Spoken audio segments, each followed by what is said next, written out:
नमस्कार, स्वागत है आप सभी का डीडी न्यूज के सांकेतिक भाषा के विशेष बुलेटिन में। मैं हूं शहला निगार और मेरे साथ है मेरी सहयोगी मनीषा, जो साइन लैंग्वेज में आप तक खबरों को पहुंचाएंगी। शुरुआत हेडलाइंस के साथ।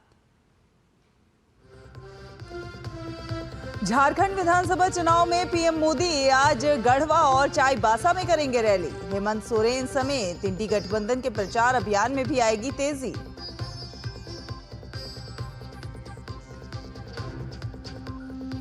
महाराष्ट्र में प्रत्याशियों के लिए नामांकन वापसी का आज आखिरी दिन। क्या बागियों को बना पाएगी महायुति और महाविकास अघाड़ी।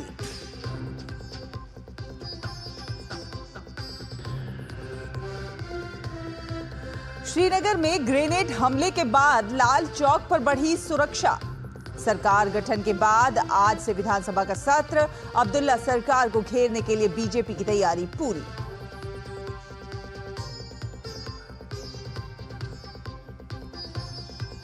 कर्नाटक में वक्फ भूमि विवाद पर बीजेपी का आज पूरे राज्य में प्रदर्शन। किसानों की जमीन पर कब्जा करने के आरोप। बैकफुट पर सिद्धारमैया सरकार।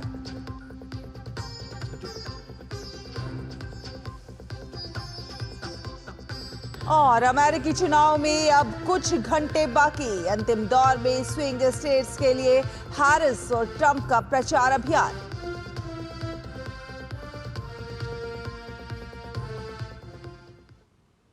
और आपको बता दें कि प्रधानमंत्री नरेंद्र मोदी आज झारखंड में चुनावी हुंकार भरेंगे। पहले गढ़वा और फिर चाईबासा में प्रधानमंत्री मोदी बीजेपी के पक्ष में चुनाव प्रचार करेंगे, जिसका पलामू प्रमंडल की सभी विधानसभा सीटों पर असर हो सकता है। पलामू में 5 विधानसभा सीटें हैं, जबकि गढ़वा में 2 विधानसभा सीटें हैं। पलामू में पांकी, डाल्टनगंज, हुसैनाबाद, छतरपुर और बिश्रामपुर विधानसभा सीटें हैं। गढ़वा में गढ़वा और भवनाथपुर विधानसभा सीटें हैं।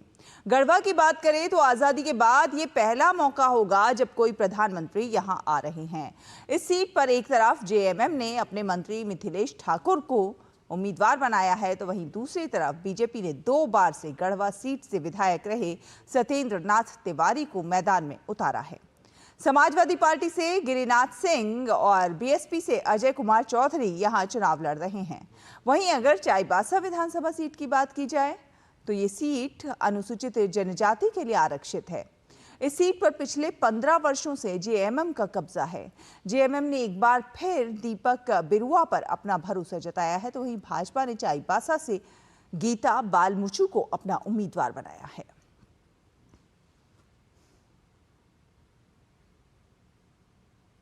और महाराष्ट्र विधानसभा चुनाव में 20 नवंबर को महायुति और महाविकास अघाड़ी में मुकाबला है। दिन काफी कम बचे हैं। आज सभी 288 सीटों पर नामांकन वापसी का भी अंतिम दिन है। अब सवाल ये है कि क्या दोनों गठबंधन अपने अपने बागियों को इस बात के लिए मना पाएंगे कि वो अपना नाम वापस ले लें, क्योंकि दोनों ही गठबंधन को सबसे बड़ी चुनौती बागियों से ही मिल रही है। महायुति के 36 और महाविकास अघाड़ी के 14 बागी उम्मीदवार मैदान में हैं। ऐसे में जो गठबंधन और दल अपने बागियों के नामांकन वापस करवाने में सफल होते हैं, उनकी जीत की उम्मीद ज्यादा होगी। इस बीच महाराष्ट्र बीजेपी ने बागियों को नामांकन वापस नहीं लेने पर पार्टी से निकलने की चेतावनी दी है। और जम्मू कश्मीर में सरकार गठन के बाद आज से विधानसभा का पहला सत्र शुरू हो रहा है। आज ही स्पीकर का चुनाव भी होगा। फिर सत्र की शुरुआत उपराज्यपाल के अभिभाषण के साथ होगी। सत्र 5 दिन तक है और उपराज्यपाल के अभिभाषण के धन्यवाद प्रस्ताव पर चर्चा 6 और 7 नवंबर को होगी। बीजेपी ने सदन में अब्दुल्ला सरकार को घेरने की पूरी तैयारी कर ली है। इससे पहले मुख्यमंत्री उमर अब्दुल्ला ने कल विधायक दल की बैठक बुलाई थी, जिसमें स्पीकर को लेकर चर्चा की गई। इस बैठक में कांग्रेस, सीपीएम, आम आदमी पार्टी और निर्दलीय विधायक भी शामिल हुए। अनुच्छेद 370, जम्मू कश्मीर का राज्य का पूर्ण दर्जा बहाल करना, दरबार मूव, आतंकी हमलों में बढ़ोतरी जैसे मुद्दों पर तीखी बहस होने के आसार हैं। और आपको बता दें कि जम्मू कश्मीर के श्रीनगर में रविवार को संडे मार्केट में ग्रेनेड से हमला हुआ। यह हमला पर्यटक स्वागत केंद्र यानी कि टीआरसी के निकट स्थित आकाशवाणी और दूरदर्शन केंद्र परिसर के पास हुआ। ग्रेनेड हमले में 12 से अधिक लोग घायल हैं। अधिकारियों ने तुरंत मौके पर पहुंचकर घायलों को इलाज के लिए अस्पताल पहुंचाया। मामले की जांच जारी है। इस घटना पर जम्मू कश्मीर के उपराज्यपाल मनोज सिन्हा ने पुलिस महानिदेशक नलिन प्रभात से बात की है और आतंकवादियों और उनके सहयोगियों को दंडित करने के लिए प्रभावी कदम उठाने को कहा है। एलजी ने कहा कि नागरिकों को निशाना बनाने वाले आतंकवादियों को अपने कृत्यों के लिए बहुत भारी कीमत चुकानी पड़ेगी।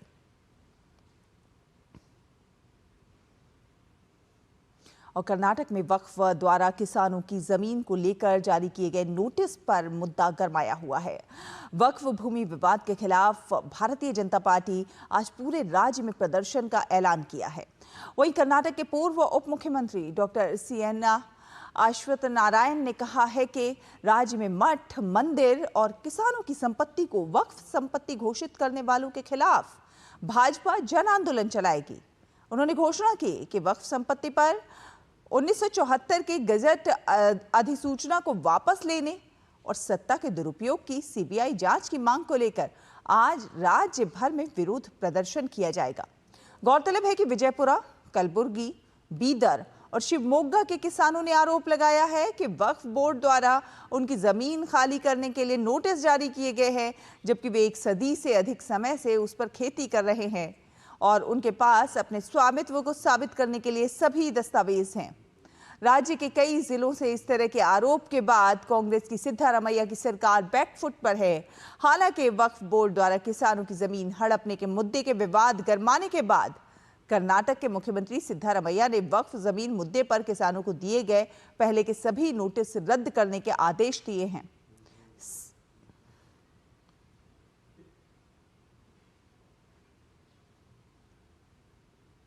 और रेलवे बोर्ड के चेयरमैन सतीश कुमार ने नई दिल्ली रेलवे स्टेशन का दौरा किया। उन्होंने छठ महापर्व पर चलाई जा रही विशेष ट्रेनों और यात्रियों की सुविधा के लिए की गई तैयारियों का जायजा लिया।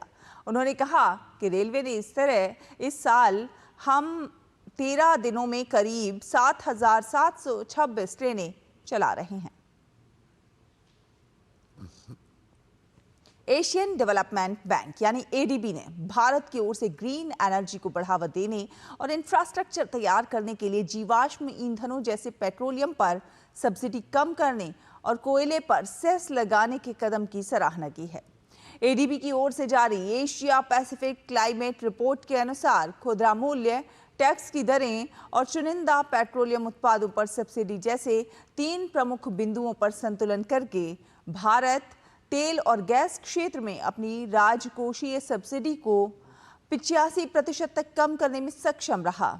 ये सब्सिडी 2013 के 25 अरब अमेरिकी डॉलर की तुलना में 2023 में कम होकर 3.5 अरब अमेरिकी डॉलर पर आ गई है।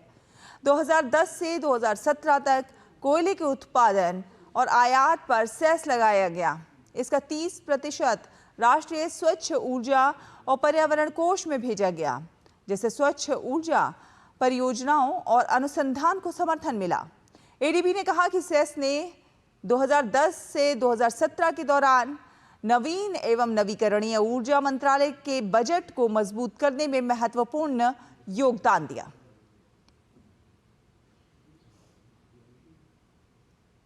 अंतर्राष्ट्रीय खबरों का रुख करें तो अमेरिकी राष्ट्रपति चुनाव के लिए अब कुछ समय बाकी बचा है, जहां स्विंग स्टेट्स के लिए डेमोक्रेटिक पार्टी की कमला हैरिस और रिपब्लिकन पार्टी के ट्रंप जोरों शोरों से मतदाताओं को लुभाने की पुरजोर कोशिश कर रहे हैं। कमला हैरिस और डोनाल्ड ट्रंप के बीच कांटे की टक्कर है। राष्ट्रपति पद हासिल करने के लिए हैरिस और ट्रंप को स्विंग स्टेट्स के वोटर्स का दिल जीतना होगा। ऐसे में दोनों उम्मीदवार प्रमुख राज्यों में समर्थन जुटाने के लिए बड़े पैमाने पर रैलियां और जनसभाएं कर अपनी पूरी ताकत दोनों ने झोंक दी है। दोनों नेता देशवासियों से अपने लिए समर्थन मांग रहे हैं।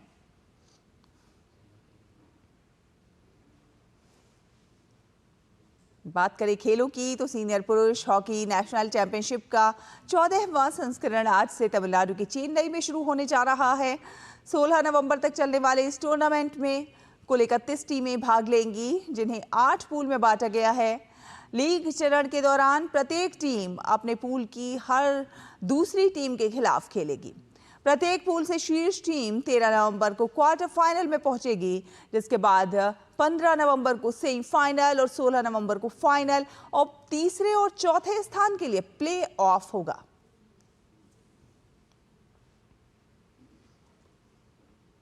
तो इसी के साथ सांकेतिक भाषा के इस विशेष बुलेटिन में फिलहाल इतना ही। मुझे, मनीषा को और हमारी पूरी टीम को दीजिए अनुमति। नमस्कार।